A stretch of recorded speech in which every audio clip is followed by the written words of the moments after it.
ગાંધીનગરમાં સરકારી કર્મચારીઓ આજે પોતાના પ્રશ્નોને લઈને વિવિધ મોરચા હેઠળ બેઠક કરી ચર્ચા કરશે।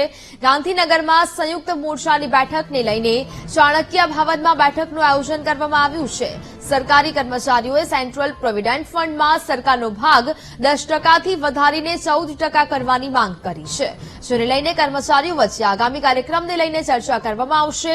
તો ફિક્સ પગાર પ્રથા પણ સરકાર દ્વારા બંધ કરવામાં આવે તે માટે વિવિધ માંગણીઓ અને કાર્યક્રમોના આયોજન અંગે બેઠકમાં ખાસ ચર્ચા કરવામાં આવશે।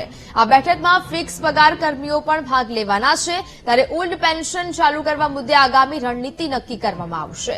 આ બેઠકમાં રાજ્યના તમામ મંડળો અને સંઘોના પ્રતિનિધિઓ ઉપસ્થિત રહેશે। કર્મચારીઓની માંગ છે કે 1 એપ્રિલ 2005 પહેલા ભરતી થયેલા કર્મચારીઓને જીપીએફ અને જૂની પેન્શન યોજનામાં સમાવેશ કરવામાં આવે।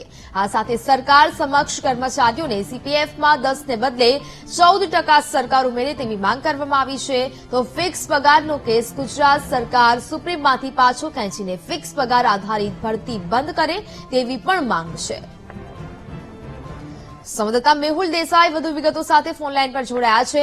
મેહુલ, ગાંધીનગરમાં સરકારી કર્મચારીઓ આજે પોતાના પ્રશ્નોને લઈને બેઠક પર કરીને ચર્ચા કરવાના છે, શું વિગતો? બિલકુલ વાત કરવામાં આવે તો સંયુક્ત કર્મચારી મોરચાની આજે ગાંધીનગર ખાતે બેઠક મળશે। બપોરે 2 વાગે આ બેઠક મળવાની છે।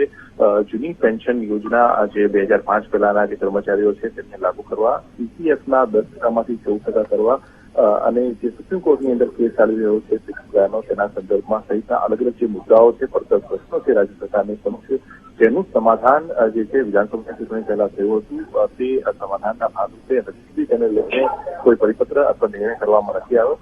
તેને લઈને ક્યાંક ને ક્યાંક જે સરકારી કર્મચારીઓ જે છે તેની નારાજગી છે। લોકસભાની ચૂંટણી નજીક આવી રહી છે અને તે પહેલા આ જે સમાધાન થયેલા જે મુદ્દાઓ છે તેને લઈને સરકાર ત્વરિત નિર્ણય કરે તેની રજૂઆત સાથે આ જે કારોબારીની બેઠક મળનાર છે અને આગામી સમયની અંદર કઈ રીતે તે મુદ્દાઓને લઈને સરકાર સામે ઉગ્ર માંગણી કરી શકાય છે અને ધરણા પ્રદર્શન કરી શકાય છે તેના સંદર્ભમાં નિર્ણય કરવામાં આવશે। બિલકુલ મેહુલ, જાણકારી બદલ આભાર। તો લંડનમાં